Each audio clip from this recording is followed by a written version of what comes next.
అనేది చాలా అవసరం అన్నమాట. అందుకే దేవుడు నన్ను ప్రేరేపించాడు దాన్ని. అది నిన్న మెసేజ్ రెడీ అవుతున్నప్పుడు దేవుడు దాన్ని ప్రేరేపించాడు. దాన్ని శుద్ధీకరణ అవసరము అని ఒక పదంతో మాట్లాడాడు. అహరోను కుమారులు ప్రత్యక్ష గుడారంలోకి వెళ్తున్నప్పుడంట వాళ్ళు కాళ్ళు చేతులు కడుక్కోవాలంట. ఎందుకు? మీరు బ్రతకాలంటే కడుక్కోవాలి, మీరు బ్రతకాలంటే మీరు కడుక్కోవాలి. ఒకవేళ మాకు వద్దు అంటే చస్తారు మీరు. ఈ విషయం ఆలోచిస్తున్నప్పుడు దేవుడు నాకు ఈ యొక్క టాపిక్ జ్ఞాపకం చేశాడనమాట. అందుకే క్రైస్తవునికి శుద్ధీకరణ అవసరమా అనేది ఒక టాపిక్ పెట్టాను. ఇక ఫస్ట్ పాఠం వచ్చేసేమో శపించబడిన వారు ఎవరు అనేది ఈరోజు మాట్లాడారు. అక్కడ గోప్య కాలంలో వాళ్ళు ఎవరు చేసినారండి? జలప్రళయంలో బాప్తిసం పొందిన వాళ్ళే. జలప్రళయంలో బాప్తిసం పొందిన వాళ్ళే. అందులో ఒక వ్యక్తి శపించబడ్డాడు. ఈ శపించబడిన వాడికి దేవుని యొక్క ఆశీర్వాదం కోల్పోయాడంట. ఈరోజు అక్కడ చెప్పడం జరిగిందండి. ఇక మూడో భాగం ఉంటుంది దీంట్లోనే. మనిషిలో మంచి ఆలోచన ఉండదా? ఇది ఈ టాపిక్. ఇది కూడా దగ్గరకు ఉంటుంది, ఈ శుద్ధీకరణ కూడికకు దగ్గరకు ఉంటుంది. అయినా నేను ఒక భాగం చెప్పను దీంట్లో, ఆల్రెడీ అన్నదాన్ని స్టార్ట్ చేశాడు కాబట్టి.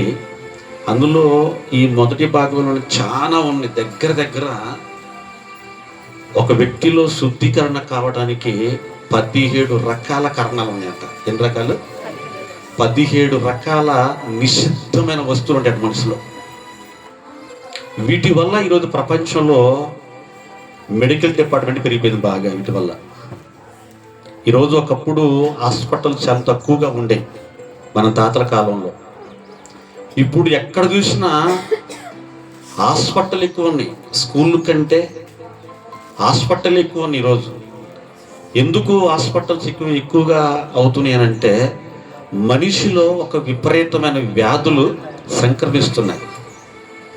దేవుడు చెప్పాడు ఈ వ్యాధులు ఎందుకు వస్తున్నాయి, ఈ సమస్యలు ఎందుకు వస్తున్నాయని కూడా దేవుడు చాలా స్పష్టంగా చెప్పాడు. ఆయనకి స్తోత్రం కలుగును గాక. గట్టిగా చెప్పాలి. వీటి గురించి ఆలోచిస్తున్నప్పుడు దేవుడు ఒక మాట జ్ఞాపకం చేశాడండి. యాకోబు సందర్భం చదువుతుంటే ఆ సందర్భంలో ఒక ఆలోచన జ్ఞాపకం చేశాడు. ఫరో అంటాడు, నువ్వు జీవించిన సంవత్సరాలు ఎన్ని అన్నప్పుడు ఆయన అన్నాడు, నేను చేసిన యాత్ర అన్నాడండి. లోకంలో ఉన్నవాడికి దైవికంగా ఉన్నవాడికి ఇదే వ్యత్యాసం ఉంటుంది. లోకంలో ఉన్నవాడికి ఏమో సంవత్సరాలు అంటాడు, దైవికంగా ఉన్నవాడేమో యాత్ర అంటాడు. యాత్ర అంటే మనకి జ్ఞాపకం రావాలంటేనే చాలామంది టూరిస్టులు పోతారు యాత్ర అని చెప్పి. పోయిన వాళ్ళు చాలా మంది తిరిగి దాఖలాలు లేవు. స్తోత్రం కలుగును గాక. ఇందా మనం పాడుకున్న పాటలు అదే. ఏం పాడుకున్న పాఠం? నా జీవిత యాత్రలో చెప్పండి, పాడుకున్నాంగా. ఏం పాట అది? నాతో పాడారా? ఏం పాట అది? నా జీవిత యాత్రలో నీవు నాతో నడసి. ఇదేనా పడింది? నెక్స్ట్ 2 సేపు నేను పాడా. నిన్ను చేరే వరకు నాతో ఉండుము. ఎవరిని చేరాలి? నిన్ను చేరే వరకు నీవు నాతో ఉండాలి. ఓ యేసయ్యా, నా యేసయ్యా. స్తోత్రం కలుగును గాక. గట్టిగా చెప్పాలి. ఒకసారి పడుకుందా? పడతావా? కొట్టు.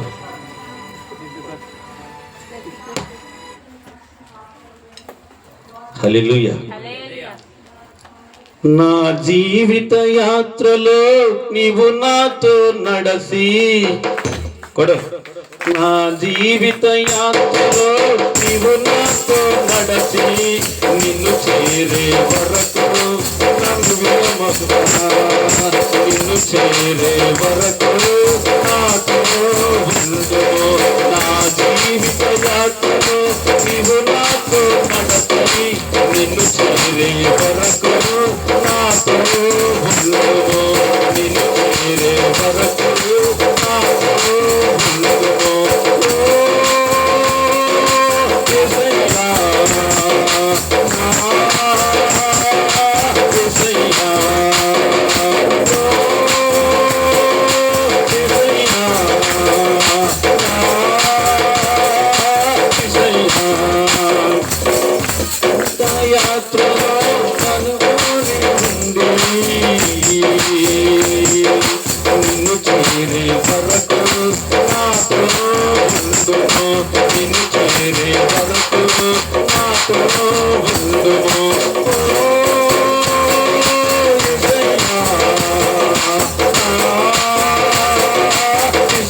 నడతిని నిన్ను చేరే వరకు నాతో ఉండుము, నిన్ను చేరే వరకు నాతో ఉండుము. హల్లెలూయా. ఈ పాట ఎక్కడిదో కాదండి, జస్ట్ నిన్న నేను రాసుకున్న పాట ఇది. ఈ టాపిక్స్ అంతా తయారు చేస్తున్నప్పుడు దేవుడు నాకు ఇచ్చిన ప్రేరేపణ. అందుకే ఆల్రెడీ పాట మొత్తం రాసుకున్నాను. నేను పాడింది ఒక్కటే శరణం పాడా. ఆయనకి స్తోత్రం కలుగును గాక. అంటే నా జీవిత యాత్రలో నాతో నువ్వు నడిచావు అని గుర్తొచ్చింది. ఎందుకంటే మన సంవత్సరం ఎండింగ్లో ఉన్నాం కదా.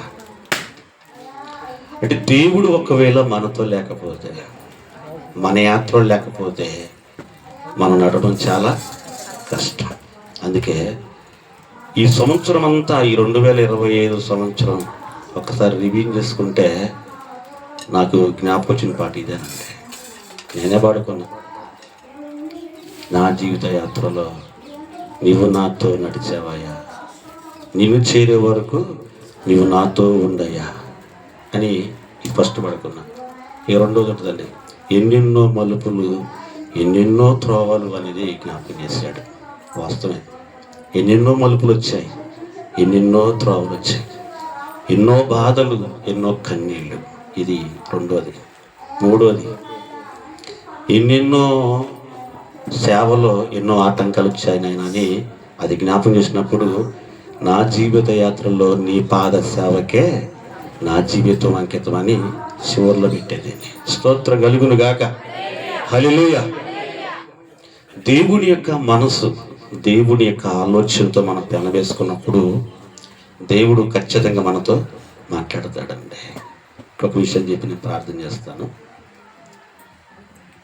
దేవుడిచ్చిన ఆలోచనలో ఈ నూతన సంవత్సరం గురించి ఆలోచించానండి. వాస్తవానికి మనం అనుకున్నట్టుగా జనవరి నూతన సంవత్సరం కాదండి. ఇది ఒక వ్యక్తుల పేరు మీద రాయబడిన డేట్, ఇది పేరు మాత్రమే. కానీ వాస్తవానికి బైబిల్ ప్రకారంగా నూతన సంవత్సరం వరకొట్టుందండి. దేవుడు 12 మాసాలకు పేర్లు వేరుగా ఉన్నాయండి. ఇశ్రాయేలుతో నడుస్తున్నప్పుడు పేర్లు వేరుగా ఉన్నాయి. నిన్న నేను దగ్గర 3 గంటలు ఈ యొక్క డేట్స్ కోసం నేను వెతికాను నెట్లో కానీ వేరే ఎక్స్ యాప్లో కానీ. 3 గంటలు, సుమారు ఒక 3 గంటలు సుమారు దీన్ని పరిశోధించాను. ఈ యొక్క డేట్లు ఎలా వచ్చాయి, తారీఖులు ఎలా వచ్చాయి, ఎవరెవరు ఏ పేరు మీద రాయబడ్డా, ఏ శతాబ్దంలో వచ్చింది, ఇదంతా కూడా వెతికి నేను ఏం చేసినట్టే దాన్ని కాపీ చెప్తాను. నెట్లో నా బ్యాగ్లో 6 పేపర్లు ఉన్నాయి దాని గురించి. నెట్లోంచి కాపీ తీసుకున్నా. అంటే ఒక చరిత్ర, ఒక విషయం తెలియాలి అంటే ఒక చరిత్ర మనకు తెలియాలి.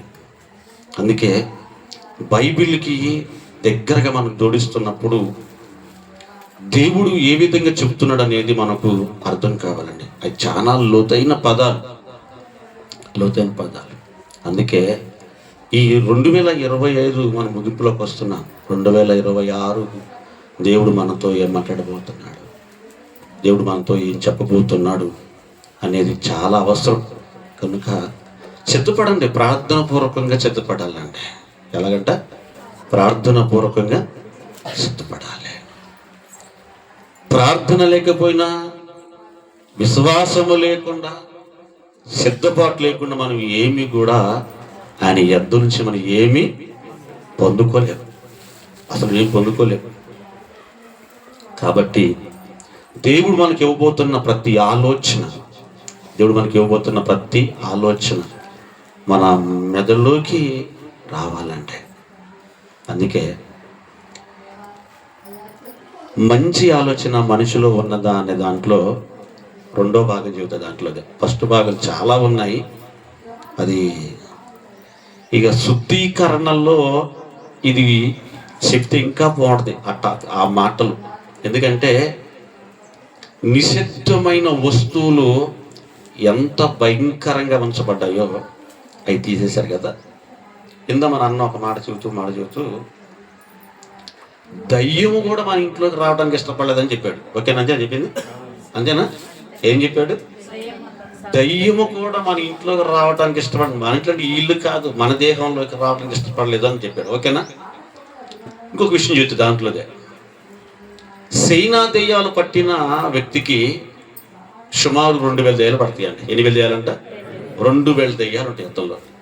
ఈ దెయ్యాలు దేవుని మాట చేత బయటకు వచ్చిన తర్వాత అతనిలోకి మరలా ఏ దెయ్యం ఎంటర్ అవ్వలేదు. కానీ ఈ వదిలిన నిషిద్ధమైన ఆత్మలు ఏవైతే ఉన్నాయో, ఈ కుటుంబాలను పాడు చేసే ఆత్మలు ఏవైతే ఉన్నాయో, జీవితాలు పాడు చేసే ఆత్మలు ఏవైతే ఉన్నాయో, ఈ ఆత్మలు ఒక నిషిద్ధమైన వస్తువులోకి వెళ్ళి 1 గంట కూడా కాపురం చేయలేకపోయాడు. స్తోత్రం కలుగును గాక. ఎక్కడ చెప్పరేమంటే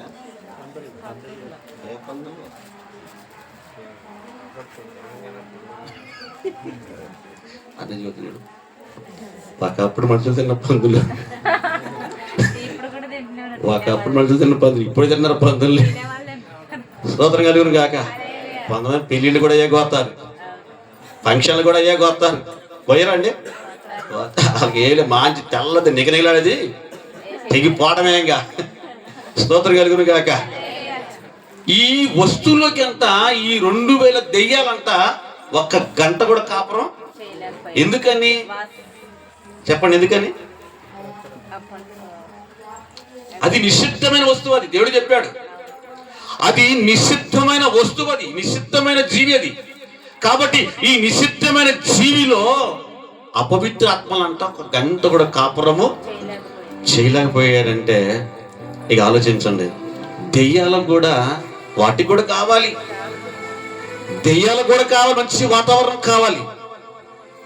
దెయ్యం కాపురం చేయాలంటే, దెయ్యం రావాలంటే దాన్ని కూడా ఒక మంచి స్పెషల్ ఉండాలి. మంచిగా ఉంటేనే అవి వస్తాయి మన కాడికి, లేకపోతే అవి రావు. ఒక విషయం చెబుతానండి, చూద్దాం. ఒక మంచి మాట చూద్దాం. మార్కు సువార్త అండి, 2వ భాగం చూద్దాం. మొదటి భాగంలో చాలా ఉంటాయి కానీ అది చెప్పను. ఆ భాగాన్ని అన్నీ కొంచెం రేపు వచ్చేవారు. ఎందుకంటే నిషిద్ధమైనవి ఎందుకు క్రైస్తవునికి శుద్ధీకరణ అవసరమో రేపు అన్న చెబుతాడు. ఈ భాగాన్ని అన్నకి ట్రాన్స్లేట్ చేస్తుంది ఈ భాగాన్ని. కాబట్టి నేను 2వ భాగం చెబుతున్నాను. దీంట్లో మంచి ఆలోచన దానికి ఉన్న డెఫినేషన్ ఏంటంటే దేవునికి కావాలి. మంచి ఆలోచన దేవునికి కావాలి. మంచి ఆలోచన దేవునికి కావాలి. నెక్స్ట్ 2వది ఏంటంటే మంచి మనసు అంటే నిండు హృదయము అర్థం. ఏంటంట? నిండు హృదయము. మంచి మనసు అంటే నిండు హృదయము. 3వది వచ్చేసి పూర్ణ మనసు అంటే పూర్ణాత్మతో దేవుణ్ణి ఆరాధించుట. స్తోత్రం కలుగును గాక. ఇప్పుడు దీనికి వాక్యం చదువుతామా? మార్కు సువార్త త్వర చూడండి. మార్కు సువార్త త్వరగా ఒక్క మాట జ్ఞాపకం చేస్తా, టైం అయిపోయింది కదా. మార్కు సువార్త 12వ అధ్యాయం. మార్కు సువార్త 12వ అధ్యాయం 29 నుంచి త్వరగా. ఒక వ్యక్తి ప్రశ్న అడుగుతున్నాడు. అందుకు యేసు అంటే దేవునిని ఆరాధించటానికి, దేవుడికి దగ్గరగా బ్రతకటానికి, లేదా దేవుని రాజ్యానికి అర్హత పొందుకోవటానికి, దేవుని సహవాసంలో నడవటానికి, దేవుడితో జీవించటానికి ఒక ప్రశ్న అడుగుతున్నాడు. అందుకు ప్రధానమైనది ఏది అడుగుతున్నాడు? ఓ ఇశ్రాయేలు ఇనుము, మన దేవుడైన ప్రభువు అద్వితీయుడు. చూడ, అద్వితీయుడు, మరణము లేనివాడు, 3 లోకాలకి చక్రవర్తి, మహనీయుడు. ఎన్నడు కూడా అపవిత్రతను దగ్గరికి రాని అని దేవుడు కోరుకోని దేవుడు అంట. అందుకే మన దేవుడు అద్వితీయుడు. స్తోత్రం కలుగును గాక. చదువున్నాను త్వరగా. నీ పూర్ణ హృదయముతోనూ, నీ పూర్ణ ఆత్మతోనూ, నీ పూర్ణ వివేకముతోనూ, నీ పూర్ణ బలముతోనూ నీ దేవుడైన ప్రభువుని ఆరాధించాలి. స్తోత్రం కలుగును గాక. ఇప్పుడు మంచి మంచి ఆలోచన మనిషిలో ఉందంటే ఇప్పుడు మనిషిలో ఏం ఉండాలి చెప్పండి? మనిషిలో ఏం కోరుకుంటున్నాడు ఇప్పుడు? నిండు హృదయము, పూర్ణాత్మ అన్నా, పూర్ణ వివేకం అన్నా, పూర్ణ బలము అన్నా, ఏమంటే చెప్పండి, పూర్ణ ఆలోచన అన్నా, ఇదన్నిటికీ ఒకటే సంకేతం. ఏంటి? దేనికంట? నిండు హృదయం. నిండు హృదయం అంటే, నిండు హృదయం అంటే ఇప్పుడు బిందులో వాటర్ ఉన్నాయండి, నీళ్లు నిండాగా ఉన్నాయి అంటాం బిందులో. అవునా? అవునా? ఖాళీగా ఉన్న బిందులు ఏమన్నాయి అంట? నిండాగా నీళ్లు ఉన్నాయి. ఇక్కడ మనం ఆలోచన చేస్తే నిండు హృదయం అంటే ఇప్పుడు ఈ హృదయం ఎలా ఉండాలన్నాడు దేవుడు? నిండు హృదయము అన్నాడు. నిండు హృదయం. ఒక్క మాట చెబుతాను, మీకు జ్ఞాపకం చేస్తాను. నిండు హృదయము అనటానికి ఒకవేళ బైబిల్ గ్రంథంలో ఎవరైనా ఉన్నారా అని ఒకవేళ ఆలోచన చేస్తే యెహోషువ గ్రంథం 14వ అధ్యాయం, త్వరగా చూడండి. యెహోషువ గ్రంథం 14వ అధ్యాయంలో, యెహోషువ గ్రంథం 14వ అధ్యాయంలో 9వ వచనంలో ఏమందంటే, కానాను దేశానికి వెళ్ళగలిగిన వారిలో ఎంచబడిన ఒక వ్యక్తి, నిజంగా దేవుడు అంటే ఎంతో అమితమైన ప్రేమ కలిగిన వాడు, దేవుడు అనగానే ఎంతో ఇష్టమైన వాడు, దేవుడికి దగ్గరగా జీవించేవాడు, దేవుడికి సమీపముగా జీవించిన వాడు, దేవుని మాట తూచ తప్పని వాడు, దేవుని ఆజ్ఞలు సంపూర్ణంగా నెరవేర్చిన వాడు, దేవుని చేత పిలువబడిన వాడు, దేవుని చేత ఎంపిక చేయబడిన వాడు, దేవుని రాజ్యానికి సమీపముగా ఉన్నవాడు. యెహోషువ గ్రంథం 14వ అధ్యాయం 9వ వచనం. ఆ దినమున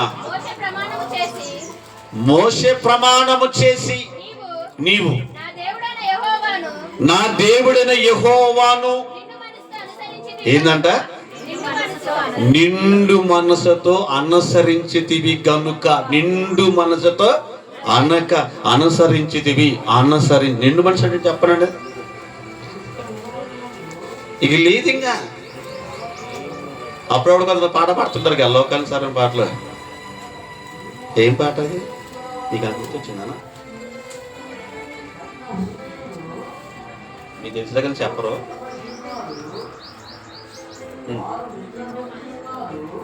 నిండు మనసుతో ఆరాధించుట, నా మనసంతా నీవే. ఏమంటారు? నా మనసంతా అంటే మనిషి ఆడుందంటే ఇప్పుడు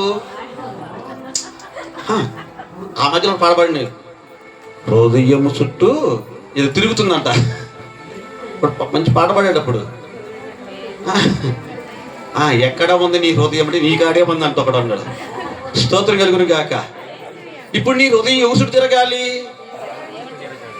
కాదు, దయ్యం చుట్టూ తిరుగుతుంది ఇప్పుడు హృదయం. చూసినా? ఇప్పుడు నీ హృదయం ఎవరు చుట్టూ తిరగాలంట? దేవుడి చుట్టూ. కానీ ఇప్పుడు ఏడబడుతుంది హృదయం అంతా దెయ్యం చుట్టూ తిరుగుతుంది. స్తోత్రం కలుగును గాక. నీ మనసంతా ఎవరు ఉండాలి? దేవుడు ఉండాలి. నీ మనసంతా ఎవరు ఉండాలి? దేవుడు ఉండాలి. ఇప్పుడు దేవునికి ప్రతిగా ఎవరు వచ్చారు? దయ్యం వచ్చేసింది. కానీ ఇక్కడ యాకోబు ఇక్కడ కాలేబు గురించి చెబుతున్న సాక్ష్యం ఏంటంటే, కాలేబు నిండు హృదయముతో దేవునిని ఆరాధించంట. స్తోత్రం కలుగును గాక. గట్టిగా సవడబడదామా? గట్టిగా. లక్షల మంది ప్రజలలో, ఐగుప్తు దేశం నుంచి వచ్చిన లక్షల మంది ప్రజలలో 430 సంవత్సరాలు 430 సంవత్సరాలు కఠోరమైన దీక్షలో ఉండి ప్రార్థన చేసిన లక్షల మంది ప్రజల్లో ఒకే ఒక్కడు తేలాడు. లక్షల మంది ప్రజలు వీళ్ళు, ఒకరు కాదు, ఇద్దరు కాదు, లక్షల మంది ప్రజలలో ఒకే ఒకటి తేలాడు. నేను దేవుణ్ణి నిండు హృదయముతో ఆరాధన చేయగలిగిన వాడు ఒకే ఒక్కడు. అతడే కాలేబు. స్తోత్రం కలుగును గాక. మరి వీళ్ళంతా ఏమైపోయారు? అక్కడ రాయబడి ఉంది, లక్షల మంది విశ్వాసులు ఉన్నారు కదా, లక్షల మంది భక్తులు ఉన్నారు కదా, లక్షల మంది ఉన్నారు కదా. మరి ఇన్ని లక్షల మందిలో కాలేబు ఒక్కడే దేవుడిని నిండు హృదయముతో అనుసరించడం. అర్థం చెప్పిన ఆరాధించటం. అనుసరించడానికి అర్థం ఏంటి? ఫాలో అవ్వటం, దేవుణ్ణి ఫాలో అవ్వటం, దేవునికి దగ్గరగా జీవించాలంట నిండు హృదయముతో. అందుకే నీవు నిండు హృదయముతో నన్ను అనుసరించేవి గనుక నువ్వు అడుగు పెట్టిన చోటల్లా నీకు దీవెనముగా మారితాడు. స్తోత్రం కలుగును గాక. గట్టి చెప్పాలి. ఎందుకనంటే నిండు హృదయం అనేది దేవునికి అవసరం. నేను కొన్ని విషయాలు చెప్తాను, గబగబా రాసుకోండి. ఓడు చెప్తాను, రెఫరెన్స్ చెప్తాను, గబగబా రాసుకోవాలి. గబగబా త్వరగా, టైం అయిపోయింది కదా, త్వరగా రాసుకోండి. మంచి సాక్ష్యం ఉండాలి. రెఫరెన్స్ వచ్చేసి 3వ యోహాను పత్రిక 1:12 రాసుకోండి.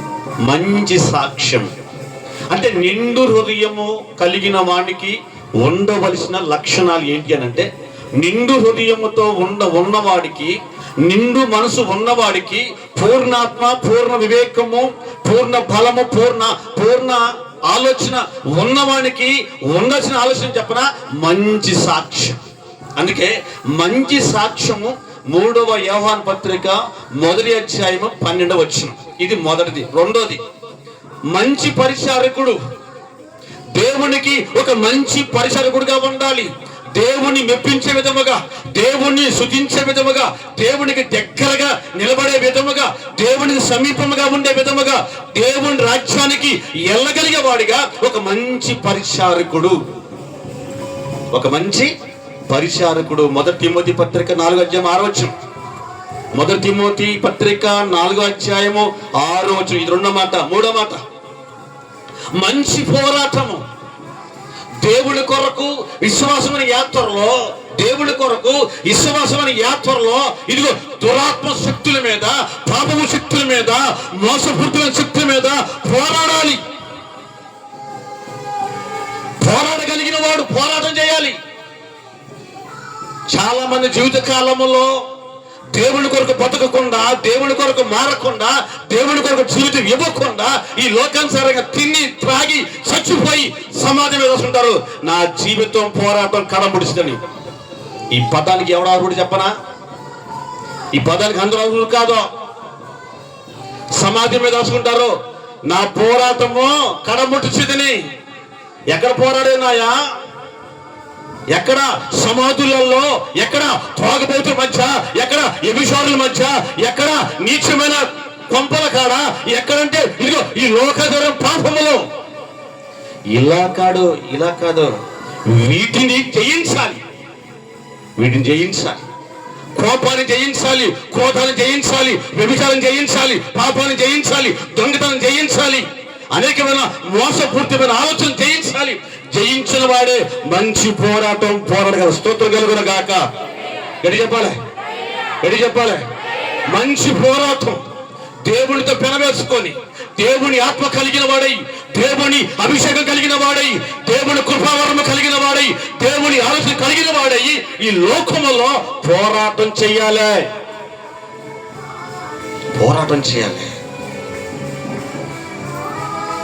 ఎవరు పోరాడతారు? ఎవరు పోరాటం చేస్తారో? మంచి ఆలోచన మనిషిలో ఉండాలి. నేను పోరాడాలి. ఎవరి మీద? భర్తల మీద కాదో, ఎవరి మీద? పిల్లల మీద కాదో, ఎవరి మీద? డబ్బు మీద కాదో, ఎవరి మీద? ఆస్తుల మీద కాదో, ఎవరి మీద? ధనం మీద కాదో, ఎవరి మీద? వడ్డీ మీద కాదో. నేను పోరాడాలి. దేనిని?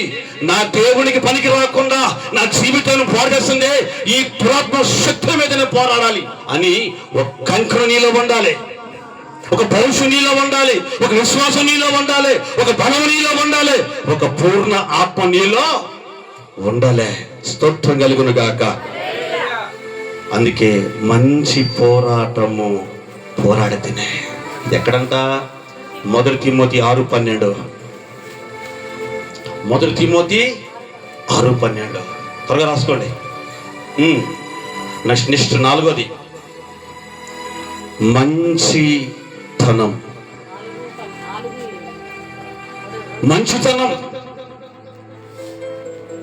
మనిషిలో మంచితనం ఉండాలి. ఎదుటి వాడిని మెప్పించే హృదయం, ఎదుటి వాళ్ళని ఆకర్షించుకునే హృదయం, ఎదుటి వాళ్ళని దోసుకునే హృదయం. ఏం దోసుకోవడం? లోకాన్ని కాదు, అతనిలోనున్న మంచి ఆలోచన, ఆకర్షణ. అందుకే మంచితనం. ఒక మంచితనము ఒక వ్యక్తిలో ఉన్నప్పుడంతా సకల విధములకు ఏది కూడా నీ ఎదుట నిలవ నేరదంట. స్తోత్రం కలుగును గాక.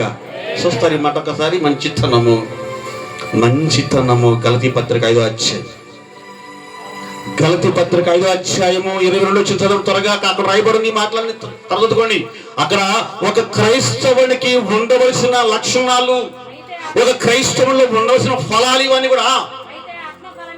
అయితే ఆత్మ కలిగించే ఫలాలు ప్రేమ, సంతోషము, సమాధానము, దీర్ఘశాంతము, దయత్వమును, మంచితనమును, విశ్వాసమును, ఏంటంట ఆశా నిగ్రహమును, సాత్వికము. ఇవన్నీ కూడా నింపుకోవాలంట హృదయంలో.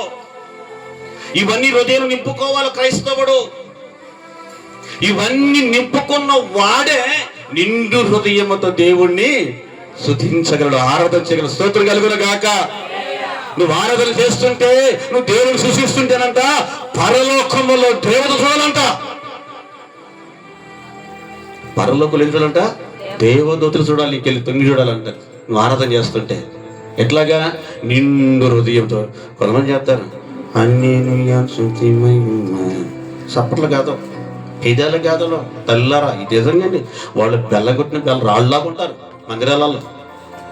కనీసం దేహం కదలదో, చేతులు గలవో, కాళ్ళు కదల. వాళ్ళకి చూసినట్టే నీకు ఇచ్చిన కాళ్ళు, నీకు ఇచ్చిన చేతులు, నీకు ఇచ్చిన నోరు, నీకు ఇచ్చిన కళ్ళు ఏం చేయాలంట? దేవుని గంభీరంగా ఆరాధన చేయాలి. స్తోత్రం కలుగును గాక. అందుకే ఆత్మ ఫలములతో నింపుకోవాలి, నిండు హృదయముతో అన్నట్టు. ఇప్పుడు ఈ హృదయములో ఏముండకూడదు? ఇక మిగతా ఉండకూడదు. ఈ హృదయములో కక్షలు ఉండకూడదు, ఈ హృదయములో పగలు ఉండకూడదు, ఈ హృదయములో పాపం ఉండకూడదు, ఈ హృదయంలో దోషం ఉండకూడదు, ఈ హృదయంలో వేషధారణం ఉండకూడదు, ఈ హృదయములో అసూయ ఉండకూడదు, ఈ హృదయములు ఇంకేమనకూడదంట? ఎదుటి వాళ్ళని వాడేసే మనసు కూడా ఉండకూడదంట. నిజమండి. అందుకే నిండు హృదయం, మంచితనం, మంచి మనస్సు. ఏం చేయాలంట? మంచి మనస్సు. స్తోత్రం కలుగును గాక. ఎందుకు దేవుడు ఇది జ్ఞాపకం చేస్తున్నాడంటే 2026లోకి నువ్వు వచ్చేటప్పుడు ఎలా చెప్పనా? ఇవి నింపుకొని రావాలి. ఏం నింపుకోవాలి? వీటిని నింపుకోవాలి. మంచి ఫలాలతో నువ్వు నింపుకోవాలి. ఒక వ్యక్తి మాట్లాడుతూ ఒక డాక్టర్ గారు ఏం చెప్పిండంటే, ఒక నాడీ వ్యవస్థ మీద మాట్లాడుతున్న డాక్టర్ గారు ఒక చిన్న మాట చెప్పాడండి. నేను దాన్ని విన్నాను. ఏమని చెప్తున్నంటే, మనిషి ఎందుకు రోగాలకు పడుతున్న బారినని అడిగినప్పుడు ఆయన అనుభవపూర్వకంగా చెప్పిన ఒక మాట ఏంటంటే, ఇగో ఈ బ్రెయిన్ ఒక సీడీ లాంటిది. ఈ బ్రెయిన్ ఏంటంట ఒక సీడీ. అమ్మ నిద్ర వస్తుంది అందరికీ. ఎవరికైనా నిద్ర రావట్లేదుగా? మీరు హ్యాపీ కూర్చోండి, సంతోషంగా ఉండాలి. అసలు మీ మొఖాలలో ఎట్టగా పడుతుందంటే ఎప్పుడు పెడతారు ఆ బాధ అడుగుతుంది. అది చూడొద్దాలకి మీరు వాళ్ళకి హుషారుగా ఉండండి మందిరంలో. స్తోత్రం కలుగును గాక. ఆడంటే ఏదో ముడుకు కూర్చున్నాం ఆ గదిలో. ఇక్కడ ఓపెన్ అయినా పెద్దగా ఉందిగా, ఉరి కూర్చుని గట్టిగా గడి చెప్పాలి హల్లెలూయా. అయితే ఆయన చెబుతూ ఒక అనుభవం మాట చెప్పాడంటే, ఇదిగో ఇది ఒక బ్రెయిన్ ఒక సీడీ లాంటిది.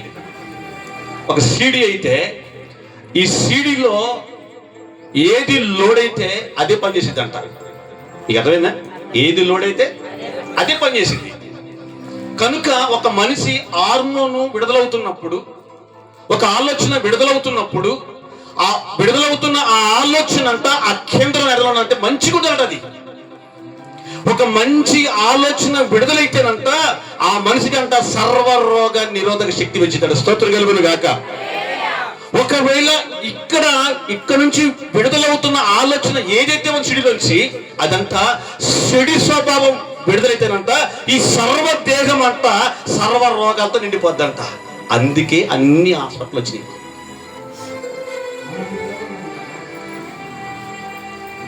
ఒకప్పుడు ఏ మాత్రలు ఉన్నాయండి? టాబ్లెట్ ఉండే. ఒకప్పుడు సొంటి తప్ప సొంటి వాంపాలే కంటే ఎర్రగా సూది కలిసి సచ్చకనేతారు. ఎతరేలా మాకు అని వార్తలు. స్తోత్రం కలుగును గాక. ఆ జ్వరం దెబ్బకే పడిపోద్ది. అది మలేరియా కావచ్చు, అది డెంగ్యూ కావచ్చు, అది టైఫాయిడ్ కావచ్చు, ఏ జ్వరం పొరా దేనికి? సూదికే. గొడవ కాదు, సూది పెడుతున్నారు. ఎందుకో మరి బయటికి చెక్కేయద్దు మన్ని. స్తోత్రం కలుగును గాక. ఒకప్పుడు ఏమీలో వాళ్ళకి, ఒకప్పుడు ఏమీలో మెడిసిన్ లేవు వాళ్ళకి. మరి ఇవన్నీ ఎక్కడి? మనిషి యొక్క ఆలోచన బట్టి ఇవన్నీ తయారు చేశారు. తెలుసా అండి? ఇంకొక విషయం చెప్తానండి. రేపు క్లోజ్. టైం ఎంత? 1 గంట అయిందా? కాలేదే? ఓకేనా? రైట్. అయితే లేని రోగాల్లో మనమే తీసుకుంటున్నాం. అవునా కదా? చెప్పండి, అవునా కదా? ఒకప్పుడు మనకు రోగాల్లో ఇవ్వండి, రోగాలు మన కాడికి వచ్చేసినాయి. వచ్చినా కదా? లేని వాటిని మనమే క్రియేట్ చేసుకున్నాం. ఎలాగా? మీరే చెప్పాలి. ఎలాగంటే ఏమీ లేదు. ఈ యొక్క సీడీలో ఏముందంటే భయంకరమైనది ఉంది. సీడీలో, ఈ సీడీలో బాగా లోడ్ అయిపోయింది, భయంకర లోడ్ అయిపోయింది వాళ్ళకి. ఇది ఇక్కడ లోడ్ అయిపోయింది కాబట్టి, ఇక్కడ లోడ్ అయిందని బట్టే ఈరోజు సర్వ రోగాలు నీ దేహం మీద పనిచేస్తున్నాయి. ఇప్పుడు నువ్వు దీనితో పోరాడుతున్నావు. స్తోత్రం కలుగును గాక. దేవుడు భవిష్యత్తును కోరుకొని చెప్పన్నా, ఇదిగో సంతోషమైన మనసు నీ ముఖానికి తేటన ఇచ్చిన. ఏ మనసు అంట? కొంతమంది ఇళ్లలో ఉంటారు తల్లు. చెప్పన్నా, మార్చిన ముఖాలు వేసుకొని, సింపుల్ జుట్టు వేసుకొని, ఏమీ లేదు ఇక వంటకాయలు పోతే మిరగాయలు ఎత్తు చూసినా ఏపుతు గలగలగా ఎత్తు చూసినా మిరగాయలు ఎత్తే ఎట్టతే కోరు అట్టపడతారు కొంపలు కొంటే ఇళ్లలో. ఇక సొమ్మిది మొత్తం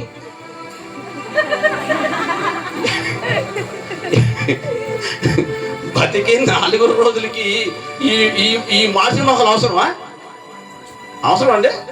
స్తోత్రం కలుగును. గట్టి చెప్పండి, గట్టి చెప్పాలి. ఒక నెల సంతోషంగా, ఒక నెల ఏడుపుగా, ఒక నెల నవ్వుగా, ఒక నెల ఎలా ఉండకూడదు వాళ్ళకి. అందుకే కుటుంబానికి చెప్పిన మాట ఏంటంటే, జ్ఞానం కలిగి కాపురం చేయరా బాబా. ఎవరిని? భర్తని. ఇప్పుడు భర్త ఏం చేయాలి? ఇప్పుడు బాగా రాసుకుందాం ఇంట్లో. భర్త ఏం చేయాలి? సైలెంట్గా కిటికుంది ఇక్కడ. ఏం చేయాలి చెప్పరా? ఈరోజు మా అమ్మ దగ్గర మిరిచిపోతుంది. ఎన్నడూ మా అమ్మ తగ్గలేదు కలకి. ఏమంటూ డార్లింగ్ నన్ను ఎమ్మటే పోయి 100 మీద బీపీ అంతా 0లోకి వచ్చింది ఎమ్మటనే. స్తోత్రం కలుగును గాక. అంటే ఇప్పుడు 0 ఎక్కడ రావాలి? నువ్వే తేవాలి 0కి. ఎందుకు? టెన్షన్ 100 మీద ఉంది. టెన్షన్ ఎక్కడ ఉందంట? టెన్షన్ 100 మీద. నువ్వేం చేయాలి? 0కి తీసుకురావాలి దాన్ని. అంటే నార్మల్కి తీసుకురావాలి. అందుకే మనిషిలో విపరీతమైన ఆలోచన, విపరీతమైన టెన్షన్, విపరీతమైన కోపం, విపరీతమైన క్రోధం, ఇవన్నీ కూడా మన సీడీలో లోడ్ అయిపోయి లేని జబ్బుల్ని మనకు తయారు చేస్తుంది సీడీ. అవునరా కాదంటారా? స్తోత్రం కలుగును గాక. అందుకే నువ్వేం చెప్పనా, జ్ఞానము కలిగి కూలిపరచాలి దాన్ని. ఒకవేళ భర్త బాగా కామెంట్ వస్తుందనుకోండి, నువ్వేం చేయాలి? చెప్పండి, ఒక మాట చెప్పండి, ముగిస్తాను. ఇక నువ్వేం చేయాలి?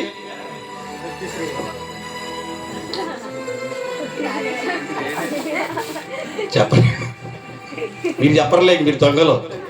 స్తోత్రం కలుగును గాక. మా గురించి మేము చెప్పుకొని బాగానే, మీరు చెప్పరాగా మీరు దొంగలు. మీరేం చెప్పనా? అబ్బా, మా వారిని కొత్తగా వివాహం చేసినప్పుడు ఎట్లా అనేది మోహం. మీకు అర్థమైంది? నెలకు అర్థమైందా? మా వారిని కొత్తగా మేము వివాహం చేసుకున్నప్పుడు మా వారు మాకు ఇలాగనే ఉంది. ఎలాగా? ఇలాగనే ఉంది. ఎలాగా చెప్పండి? ఇలాగనే ఉందను. అసలుకి ఏమి లేదు. ఏం చేయమంటూ? బజ్జీలు కావాలా? తమోసా కావాలా? స్తోత్రం కలుగును గాక. అరే చిన్న కిటికే ఈటి మర్చిపోయి రోకల బండ చీపురి. అది పక్క రోకల బండి పక్క చీపురి. అది మొన్న పెళ్లి చేసుకున్నాడు. పెళ్లి చేసుకొని అరకిలో భోజనం ఎక్కువ వండిందంట ఆమె. అరకేజీయే, అరకిలో భోజనం వండిందనేసి రోకలబడి చంపేసిందండి. మళ్ళీ లవ్ మళ్ళీ ఏంది, ఎన్ని సంవత్సరాలు మళ్ళీ 6 నెలలు లవ్ మళ్ళీ ఏంది.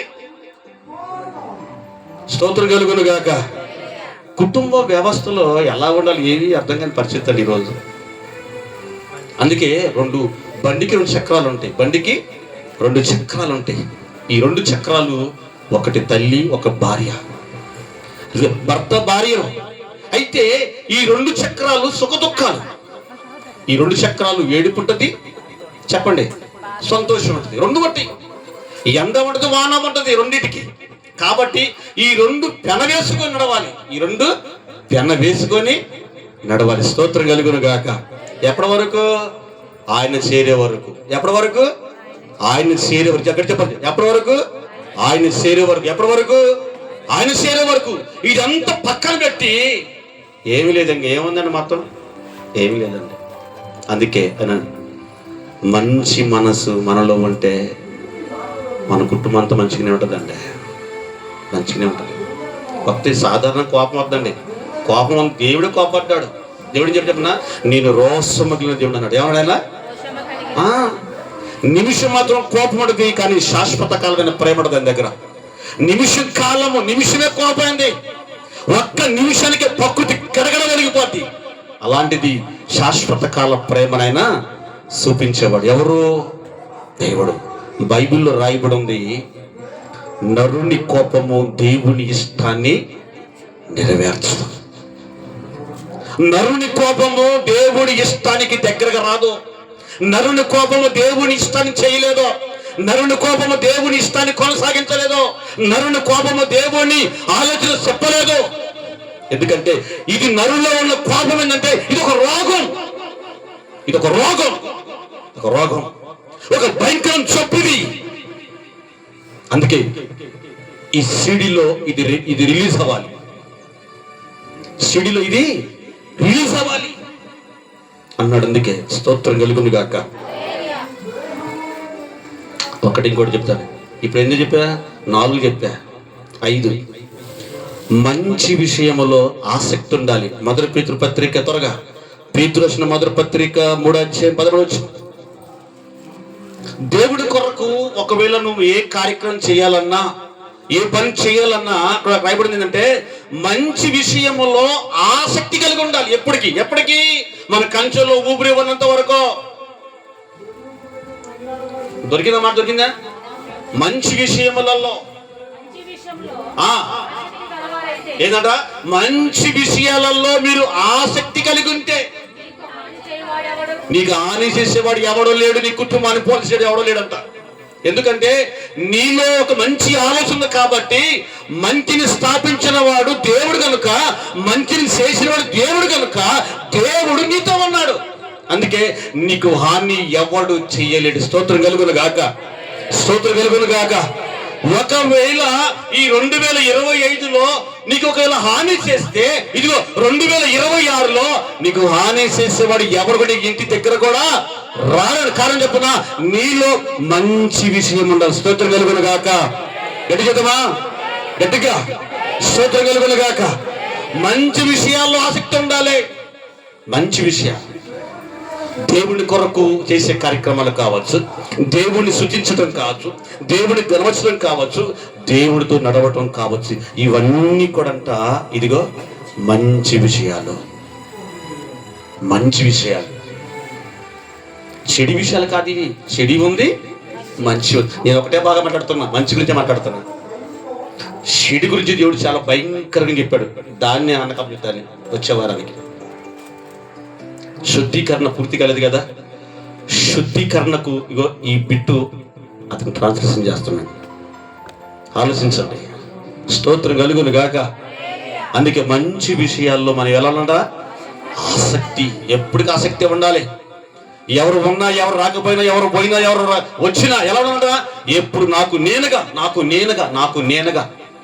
నేనుగా పొల్లముతో పని లేదు, ఎల్లముతో పని లేదు, ఏరంతో పని లేదు. నాకు నేనుగా నా దేవుడిలో నాకు నేనుగా నా దేవుడిని ఎలా ఉండాలి?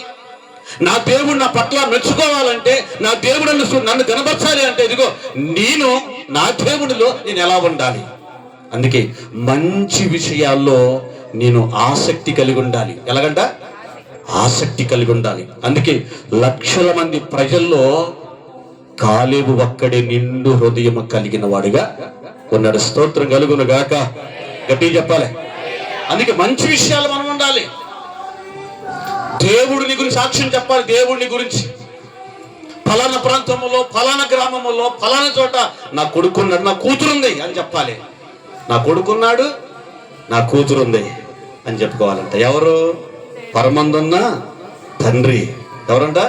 పరమందున్న తండ్రి చెప్పాలి. అందుకే మంచి సాక్ష్యము, మంచి పరిచారకుడు, మంచి పోరాటం, ఏమండి, మంచితనం, మంచి విషయాల్లో ఏంటండి ఇదంతా? కానీ ఇప్పుడు దేవుడికి ఇది కోరుకోపోతే ఒకటి చెబుతాడు, ఒక చోట చెబుతాడు. మరి ఇన్నిసార్లు దేవుడు ఎందుకు రాయించాడు ఇన్ని చోట్ల? అంటే మనిషికి ప్రతి దినం కావాలి కనుక. అవునా? ఇంకో మాట చెబుతాను, ఇంకొకటి చెబుతాను. నెంబర్ 6 మంచి ఫలములతో. ఏంటంటే మంచి ఫలములతో. యాకోబు పత్రిక 3వ అధ్యాయం, త్వరగా. యాకోబు 3:17. యాకోబు 3:17. యాకోబు 3:17 త్వరగా. ఇక్కడ రాయబడిన మాట. అయితే అంటే పైనుండి ఏమొస్తుందో చెబుతున్నాడు ఆయన. పైనుండి వచ్చు జ్ఞానమును, మొట్టమొదట జ్ఞానమును, పవిత్రమైనది, తరువాత ఏదంటే సమాధానకరమైనదియు, విలువైనదియు, మృదువైనదియు, సులువుగా లోబడినది, కనికరముతో, మంచి ఫలములతో నింపుకున్నవారై. ఎవరు వీళ్ళు? యేసు రక్తము త్రాగుతున్న వాళ్ళు. ఎవరు వీళ్ళు? యేసయ్య శరీరాన్ని తింటున్న వాళ్ళు. అంటే అందుకే నింపుకున్న వారై నింపుకోవాలంట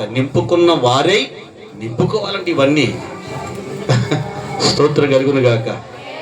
ఎంత ఆలోచన అంటే టైం లేదు వివరించడానికి. చాలా గొప్ప లోతుకుంది ఆ పదం. వాళ్ళకి ఇంకోటి చెప్పిన చివరి మాట 7, నెంబర్ 7 వచ్చి మంచి కార్యం.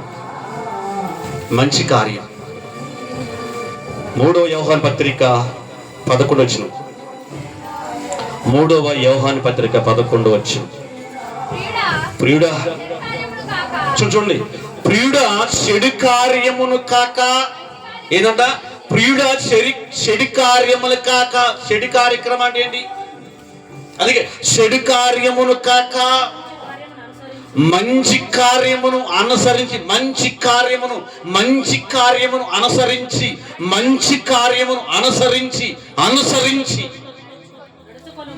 నడుచుకోను. స్తోత్ర కలుగును గాక. ఏంటండి ఇన్నుని మంచి చాలా ఉన్నాయి. అంటే మంచి అన్న పదాలు చాలా ఉన్నాయండి బైబిల్లో. అంటున్నాడు, ప్రియుడా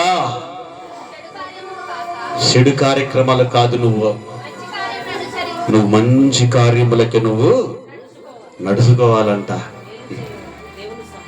మేలు చేసేవాడు దేవుని సంబంధి, కీడు చేసేవాడు దేవుని చూసిన వాడు కాడంట. ఒక్కటి ఆలోచించండి, మనిషిలో ఒక విపరీతమైన ఆలోచనలు చాలా గూడు కట్టుకున్నాయి. మీకు ఒక అద్భుతమైన విషయం మీకు తరజుతానండి. యాళ్ళ తరబడినంట పగ పోదంటండి. పగ తెలుసా? ఎందుకు పోదు ప్రభా అని ఒకవేళ నేను బైబిల్ చదువుతున్నా నాకు దేవుడు నాకు చూపించింది నేను చెప్పానండి. అది అంతరంద్రియములలో పండుకుందంట. అది ఎక్కడంట? అంతరంద్రియములలో గూడు చేసుకొని నివాసంగా పండుకుందంట. అది పండుకున్న కనుక అది ఏం చేస్తుందంటే అన్నిటినీ రిలీజ్ చేస్తుంది. వన్ బై వన్ రిలీజ్ చేస్తుంది. ఈ ఎప్పుడైతే రిలీజ్ అవుతా ఉన్నాయో మనిషిలో ఇవన్నీ ఏం చెప్తుందంటే మనిషిని దిగజారే స్థితికి తీసుకెళ్తున్నాయి. అందుకే దేవుడు చెప్పాడు, బాబు ఇవన్నీ పక్కన పెట్టు, ఇవన్నీ పక్కన పెట్టి ఇదిగో నీవు నింపుకోవాలి. ఏం చేయాలంట? నువ్వు నింపుకోవాలి. ఇంతకు చదువుకొని చూసిందా అన్న దగ్గర కదా. కడగబడటం అంటే ఏంటి? శుద్ధి చేసుకోవటం, శుద్ధీకరణ. అన్న శుద్ధీకరణ అంటే ఇది కడిగిన తర్వాత అంట ఇది నింపుకోవాలంట. అంటే ఏంటి? ఒక పాత్ర పాడైపోయిందండి, ఒక పాత్ర పాడైపోయింది. ఆ పాత్రను మనం శుభ్రంగా తోమిన తర్వాత మనం ఏం చేస్తాం అంటే మంచి పదార్థాన్ని దాన్ని ఏం చేస్తాం? నింపుతాం. ఇది ఎంత వాస్తవమో. ఇదిగో ఈ చెడిపోయిన ఈ పాత్రని శుద్ధీకరణ చేయబడిన తర్వాత ఇది మంచి ఫలములతో నింపాలి. ఇది దేవుడికి నచ్చిన నైవేద్యం, ఇది దేవుడికి నచ్చిన నైవేద్యం, ఇది దేవుడు కోరుకున్న జీవఫలం, ఇది దేవుడు కోరుకున్న సుగంధ ద్రవ్యములు, ఇది దేవుడు కోరుకున్న ఒక పరిమళ తైలం. ఇది అంటే ఒక ప్రకాశమానమైన ఒక నైవేద్యము, ఒక బలిపీఠం కాడ ప్రకాశమానంగా దేవునికి మండాలంట. ఇది ఎంతో వాస్తవం. బైబిల్ రాయబడి చెప్పిన ఇదిగో శ్రేష్టమైన గోధుమ పిండితో నూనెతో కలవబడిన అప్పము బలిపీఠం మీద ఉండాలి.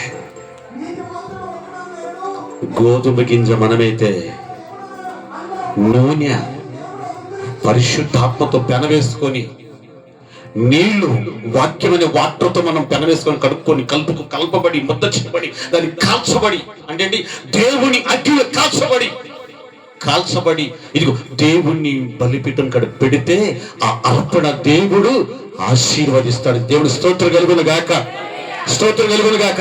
అందుకే మనిషిలో ఒక శ్రేష్టమైన మంచి ఫలాలు, ఒక మనిషిలో ఒక శ్రేష్ఠ మంచితనము, ఇవన్నీ కూడా పెనవేసుకొని ఉన్నప్పుడే మన దేవునికి ఒక అర్పణగా మనము పనికొస్తామే తప్ప ఈ అర్పణ చెడిపోకూడదు, ఈ అర్పణ రోగంతో ఉండకూడదు, ఈ అర్పణ మృతతో ఉండకూడదు, ఈ అర్పణలో దోషం ఉండకూడదు, ఈ అర్పణలో పాపం ఉండకూడదు, ఈ అర్పణలో వ్యభిచారం ఉండకూడదు, ఈ అర్పణలో దొంగతనం ఉండకూడదు, ఈ అర్పణలో కోపం ఉండకూడదు, ఈ అర్పణలో క్రోధం ఉండకూడదు. ఈ అర్పణ జల్లెడ పట్టిన అర్పణగా ఉండాలి, జల్లెడ పట్టిన అర్పణగా ఉండాలి. అది గోధుమ పిండితో కలపబడిన శ్రేష్టమైన ఒక పదార్థం. స్తోత్రం కలుగును గాక. ఎందుకంటే మనందరూ ముగింపులో ఉన్నాం. నాతో కలిసి చెప్తున్నాను, నాలో సరే నేను కూడా, నాలో ఏ క్రోధము ఏ కక్ష నాలో ఉంటే నేను కూడా కడగబడాలి. స్తోత్రం కలుగును గాక. ఎందుకంటే అన్ని హృదయాలు దేవుడు చూస్తుంటాడు. వాక్యం చెప్పేవాడి హృదయం ఎలా ఉంది, వాక్యం వినేవాళ్ళ హృదయము ఎలా ఉంది, చెప్పేవాడి హృదయం ఎలా ఉంది, వినేవాళ్ళ హృదయము ఎలా ఉంది, చెప్పేవాడి మనసు ఎలా ఉంది, వినేవాళ్ళ హృదయము ఎలా ఉంది, ఇవన్నీ కూడా దేవుడు స్కాన్ చేస్తున్నాడు. ఇవన్నీ స్కాన్ చేస్తాడు దేవుడు. అందుకే అన్నాడు, నైనా నీలో మంచిని నింపుకోరా, నీలో మంచిని నింపుకోరా. ఏంటి ప్రభు ప్రధానమైందంటే ఇదిగో మన అద్వితీయ నాథుడగు దేవుణ్ణి పూర్ణ హృదయముతో, పూర్ణ ఆత్మతో, పూర్ణ బలముతో, పూర్ణ వివేకముతో, పక్షపాతము లేకుండా ఇగో నిండు హృదయము కలిగి దేవుని ఆరాధించు. కృపావరములతో నువ్వు అభిషేకించబడతావు. దేవుని స్తోత్రం కలుగును గాక. గట్టి కొడతాం. ఎందుకంటే దేవుని కృప అభిషేకము, కృపా వరము మనలో ఉదయించాలంటే మన అర్పణ దేవునికి శ్రేష్టముగా ఉండాలి. మన అర్పణ శ్రేష్టముగా ఉండాలి. పంతాలకో లేకపోతే అనేక రకాల వాటిలో మనం పోయామంటే మనం కోల్పోయేది ఒకటే, దేవుని కృపా వరము కోల్పోతాం. ఈరోజు నేను చెప్పాను, అక్కడ ఏం చెప్పానంటే రక్షణ పొందిన వాడు శపించబడ్డాడు కదా, వాడు ఏం కోల్పోయాడు చెప్పానంటే చివరికి వాళ్ళ వంశానికి ఒక శాపాన్ని సంపాదించాడంట. నిజం, నేను దాని గురించి ఆలోచన చాలా ఆశ్చర్యం వచ్చింది నాకు ఆ మాట. ఎందుకంటే బాధ్యత మర్చిపోయాడు. రక్షణ పొందినవాడు శపించబడితే ఇక నిత్య జీవం ఆడదంటే ఏమడుతుంది? నిత్య జీవం ఏమీ ఉండదు. కనుక మన అర్పణ, మన జీవితం, మన ఆలోచన, మన మన మన నడవడి, మన మార్గము, మన బ్రతుకు, మన భక్తి, మన విశ్వాసం దేవుణ్ణి మెప్పించేంత విధముగా ఉండాలి. ఎవరితో మన సంబంధం లేదు, ఎల్లముతో సంబంధం లేదు, పొల్లముతో సంబంధం లేదు, ఏరైతే సంబంధం లేదు, ఎల్లైతే సంబంధం లేదు. ఎవరికి వాళ్ళుగా మనం ఏం చేయాలంటే దేవుడికి కనిపించంత విధముగా. అందుకే ఒక భక్తుడు ఏం చేశాడంటే, అయిపోయిందిలేండి, ఒక భక్తుడు ఏం చెప్పాడంటే, దేవా నీ సన్నిధికి నేను ఎప్పుడు రావాలి ప్రభా అన్నాడు. ఒక డౌట్. రెండో డౌట్ చెప్పనా, దేవా నీ సన్నిధిలో నేను ఎప్పుడు కనపడాలి? రెండు ప్రశ్నలు, రెండు అతను వేసుకున్నాడు. ప్రభా నీ సన్నిధికి నేను ఎప్పుడు రావాలి? రెండోది, దేవా నీ సన్నిధిలో నేను ఎప్పుడు కనపడాలి? ఎప్పుడు కనపడాలి? పండగ కనపడాలా? కిస్మిస్కి? లేకపోతే ఏమైనా ఈస్టర్ కనపడాలా? లేకపోతే ఏమైనా గుడిపేట కనపడాలా? ఇది కాదు. నేను ఎప్పుడు కనపడాలి అని అంటే, ఎప్పుడు కనపడాలని కోరుకుంటున్నాడు. ఎప్పుడు కనపడాలి? ఎక్కడ? పరిశుద్ధుల సమూహంలో. ఎక్కడ? పరిశుద్ధ సంఘములో. ఎప్పుడు? దేవుని సమూహములో, దేవుని సహవాసంలో నువ్వు ఎప్పుడు నిత్యము కనబడుతూనే ఉండాలంట. అప్పుడే దేవుని యొక్క ఆత్మ నీ మీద బలముగా పనిచేస్తుంటది. ఆయనకి స్తోత్రం కలుగును గాక. ఎటు చెప్పాలి? ఎటు చూద్దాం. కనుక ఈ ముగింపులో దేవుడు నీతో నాతో సూటిగా మాట్లాడిన మాటలను బట్టి నువ్వు ఆలోచించుకోవాలని ఈ నా మాటలు నేను ముగిస్తున్నాను. ఈ వాక్యం దేవుడు మన వినికిడిలో, మన హృదయములో ఫలింపజేసి కాపాడును గాక. ఆమేన్. లేచి నిలబడదామా?